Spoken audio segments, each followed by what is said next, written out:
Howdy gamers, Old Gamer Guy here. Welcome to another Stellaris Console Edition video. It is the year 2380 and the PlayStation Network is fresh out of a war with the hierarchy of Bok Bok. We won the war, we took some of their space and some of their planets, but doing so has thrown our economy out of whack. So, fair warning, this video contains a lot of micromanagement as I try to get our economy back to a relatively stable state. You can see on the right hand side of the screen we have unemployment on a number of our worlds. Some of those are older planets, some of them are newer planets. We also have at the top of the screen deficits in our income, energy credits, our food, our consumer goods, one of our specialty resources, the rare crystals, and we also have too many star bases. We are 2 over our limit, so I need to do something about that. And also we have some low stability on 5 planets. All 5 of those planets are in the Bok Bok space that we took. And on all 5 of those planets there are Bok Bok citizens. But on this planet we also have some snakeoids. So now suddenly I have Bok Bok and snakeoid biotrophies to deal with. So I'm going to try to clean up at least some of this mess in this video. I will be jumping back and forth on different topics and dealing with things as I notice them. I will try to keep it relatively organized, but hey, it's me, so what do you expect? First thing I notice is that we now have 2 planet M routes. So that'll be interesting. One of them is up in the north part of the map. One of them is in that Bok Bok space we took. I also noticed that suddenly I am in command of my Federation's fleets. This must have happened at the very end of the war, because I was not in command of those fleets during the war. But I don't really want to deal with them, so I'm going to send them back to their nearest home base, whatever their home base was.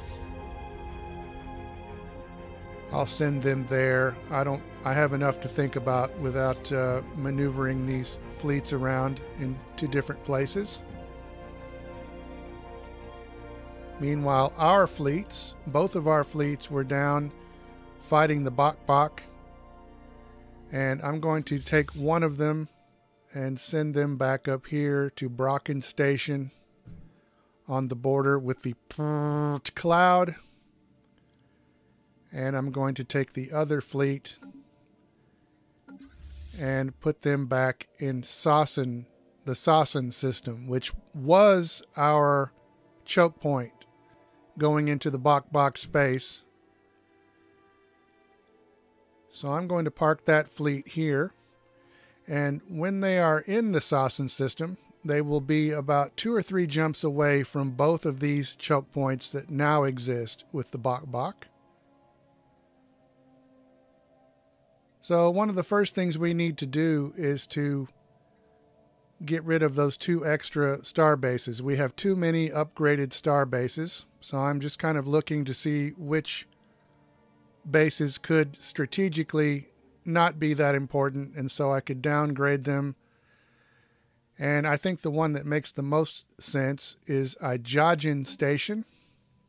I don't believe this really needs to be upgraded anymore. It maybe never needed to be upgraded, but it was upgraded. So I'm going to downgrade it now, and we will lose all of our buildings and all of our modules. But that's okay.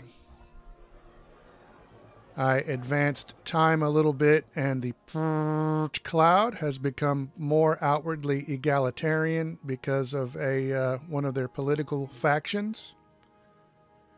But we are now only 1 over our starbase limit, so we're making a little progress already. Up in this space that we took from the Skrek, I have, I think, 4 star bases. And I'm toying with the idea of not defending this space very much.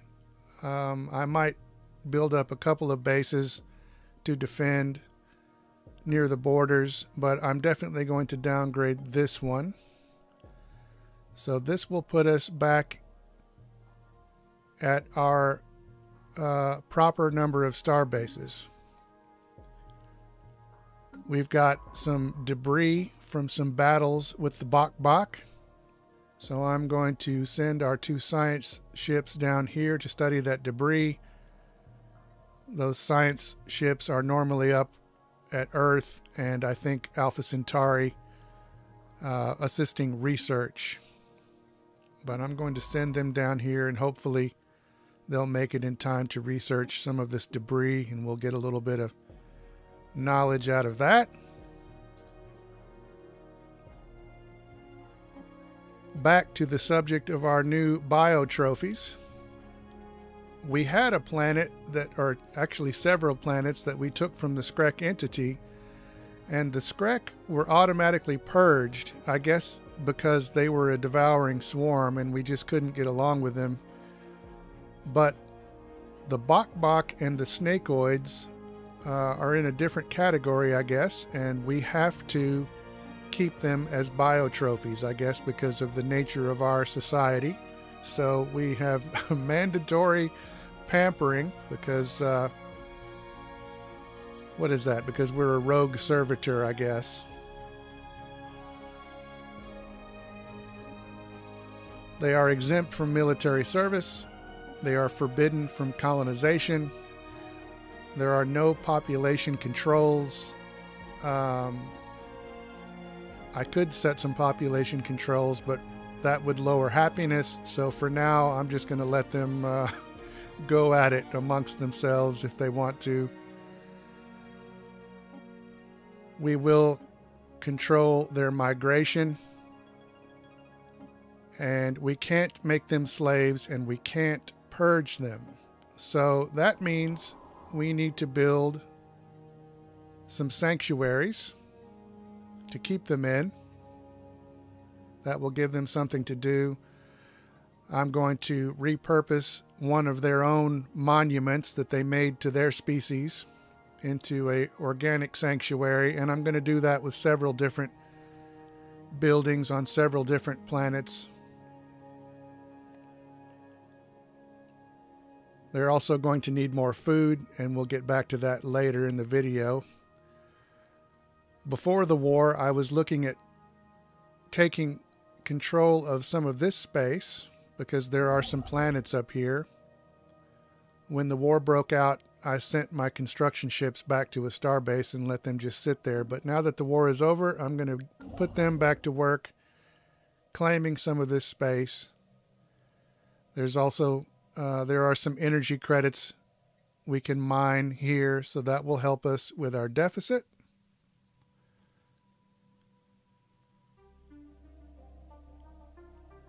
Back on the subject of defense,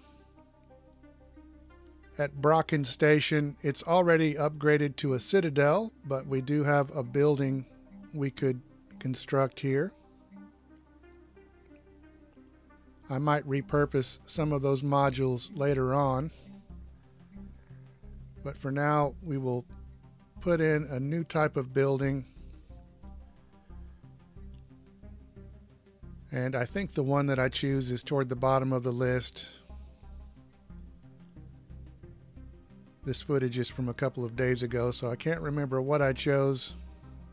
There it is, the Target Uplink Computer. So we'll get started on that. There is a fallen empire to the south of this system on the map, and they have their borders closed to everybody. So this system is the only way into our space for the Cloud and the Sacred Land and really everybody else too. So this is a good defensive point. Meanwhile, back down here at the edge of Bok space, we now have 2 choke points, the Unachi system and the Grumbach system.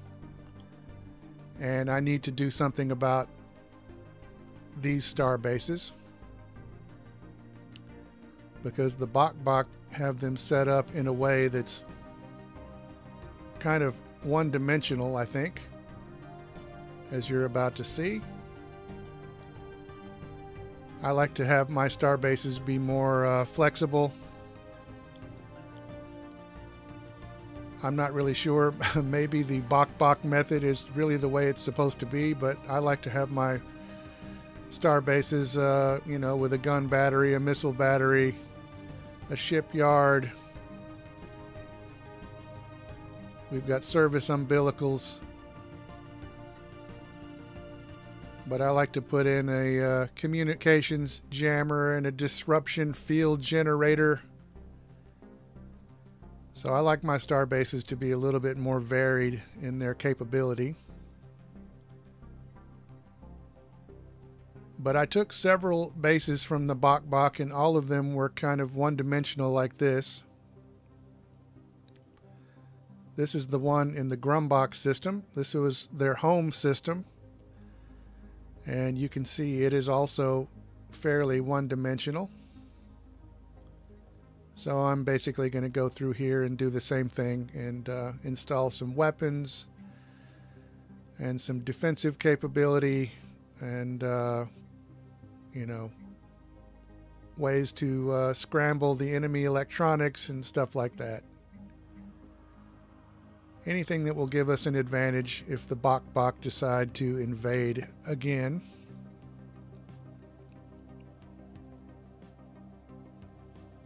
And everything seems to be going okay, except not really, because now there is corruption growing deeper on Baki Grum. Deviant units are now operating in the open according to their own parameters, spurning the commands of the core intelligence. So now there is a drone corruption modifier that gives extra deviancy and also corrupt drone jobs. There's not a whole lot I can do about that corruption at the moment, but I do notice that Baki Grum is without a governor. So we're going to recruit a leader and hopefully that will lower the corruption. What am I saying? Of course that won't lower the corruption. That's just not how it works. But we're going to recruit a leader anyway. Our Empire Sprawl is going back up, so recruiting is more expensive. But we are building organic sanctuaries, and hopefully that will eventually help with the corruption. I noticed that 2 more planets are without governors. Those planets are up here in this space that we took from the Skrek entity. I will go ahead and recruit a couple of governors up here. But here is more bad news. Scum and villainy on en route. More corruption. Another drone corruption modifier. This is the en route that we took from the Bok. This planet has a governor. So what I'm going to do is repurpose these moat harvesting traps into a sentinel post. And that will lower our deviancy a little bit. So we'll get going on that on en route. And then I thought, what the hell, I might as well go back to Baki Grum and repurpose a building here also into a sentinel post. Maybe that will help a little bit. We got a bunch of notifications here, mainly that we are having a low stockpile on several resources, which we knew already, of course. But the big news is we earned another tradition point and we can get started on the versatility tree. This is the final tree. There is not a whole lot here in this tree that will be extremely useful, but we might as well adopt it and then work our way through it, get whatever bonus we can, and get another ascension perk. We're building generator districts on several planets where it makes some sense to build those. That will help our deficit. And I even got desperate enough that I decided to disband some of the ships in this fleet. This was the bigger of the two fleets, and so I'm going to disband some of these corvettes because they have an upkeep cost, which involves energy credits. So if we disband a few of these, we ought to get at least a little bit of a boost in our energy credit production. We've made some moves to try to fix that energy credit production, but I am also having to go into the market every once in a while and buy consumer goods. We are also going to start running low on food eventually, because we now suddenly have more biotrophies. We did have humans all along, but now suddenly we have Bok and Snakeoid biotrophies. But I have a surplus of alloys. I've got a surplus of exotic gases, and a few of the other ones too. I can sell a little bit out of each area and make some energy credits back, and then buy some more consumer goods. You don't want to run out of anything. Running out of anything gives you some hefty penalties. It's no fun, so you don't want to run out. I came very close to running out of consumer goods here. I would have run out in another month or two. But now I've made some energy credits, and now I can buy some more consumer goods and buy us a little bit more time. Hopefully we can make some more moves that improve our economy. One thing I'm going to do is to go through each planet and prioritize tech drone jobs, because that will make sure that the jobs that generate energy credits are filled. And look at this. We are now in the positive on our energy credits. So it's a start. We are, of course, having a deficit still in consumer goods and food. So I'm going around and building agriculture districts on planets that look like they might be good for agriculture. And also civilian fabricators. They don't fabricate civilians, but they make consumer goods to keep our civilians entertained. So we've helped our economy a little bit. We still have a ways to go, but I think this is a good spot to end the video. This is probably about 4 hours of gameplay, me staring at the screen, trying to decide what to do. Hopefully it wasn't too boring. But we'll end it right here. We'll pick it up here next time. And if you made it this far in the video, as always, thanks for watching.